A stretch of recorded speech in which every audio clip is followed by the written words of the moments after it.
स्वागत है आपका भारत स्टोरी हब में, जहां कहानियां सिर्फ सुनाई नहीं जाती, महसूस की जाती हैं। तो चलिए आज की रहस्यमय यात्रा शुरू करते हैं। यह सिर्फ एक कहानी नहीं, भावनाओं, रहस्यों और कल्पना की दुनिया है। भारत स्टोरी हब में आपका स्वागत है। पेश है देवल से शादी का अगला अध्याय।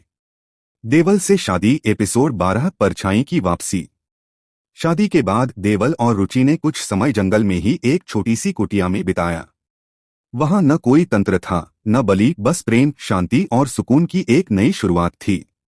देवल अब एक साधारण जीवन जी रहा था, खेती करता, जल लाता और हर शाम देवी की उपासना करता।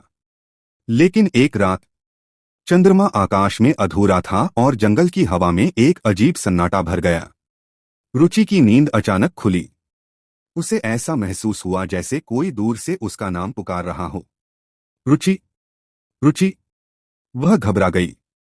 देवल को जगाया, लेकिन वह गहरी नींद में था, जैसे किसी ने उसे नींद में बांध रखा हो। रुचि ने बाहर झांका। उस पेड़ के नीचे जो कभी बलि वेदी हुआ करता था, एक काली परछाई खड़ी थी। उसकी आंखें जल रही थीं। मैं वापस आ गया हूं, वह धीमी पर आवाज में बोली। रुचि को समझ नहीं आया कि ये सपना है या हकीकत। तभी वो परछाई धीरे धीरे गायब हो गई, लेकिन जमीन पर एक जलती हुई निशानी छोड़ गई, वही पुराना तंत्र चक्र। अगली सुबह देवल को जैसे कुछ आभास हुआ। कुछ तो आया था। किसी ने मेरे सपने में कहा, वरदान से मुक्ति नहीं, सिर्फ विराम मिला है। रुचि ने डरते हुए रात की बात बताई। देवल चुप हो गया। उसकी आंखों में फिर वही पुरानी चिंता लौट आई। वो माला जो देवी ने उसे दी थी, अब मंद हो रही थी। उसका तेज जैसे बुझ रहा था। शायद कोई है जो इस युग की शुरुआत नहीं चाहता, देवल बुदबुदाया। शायद मेरा अतीत अब भी मेरे भविष्य को निगलना चाहता है। उस रात देवल ने जंगल के सबसे गहरे हिस्से में जाकर देवी को पुकारा। माँ, मैंने सब कुछ पीछे छोड़ दिया, लेकिन क्या वो भी मुझे छोड़ देगा?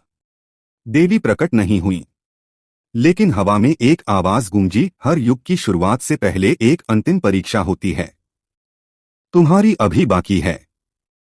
अगर कहानी ने आपका दिल छू लिया हो तो एक लाइक जरूर दें, और ऐसे ही रोमांचक किस्सों के लिए इस भारत स्टोरी हब को सब्सक्राइब करें।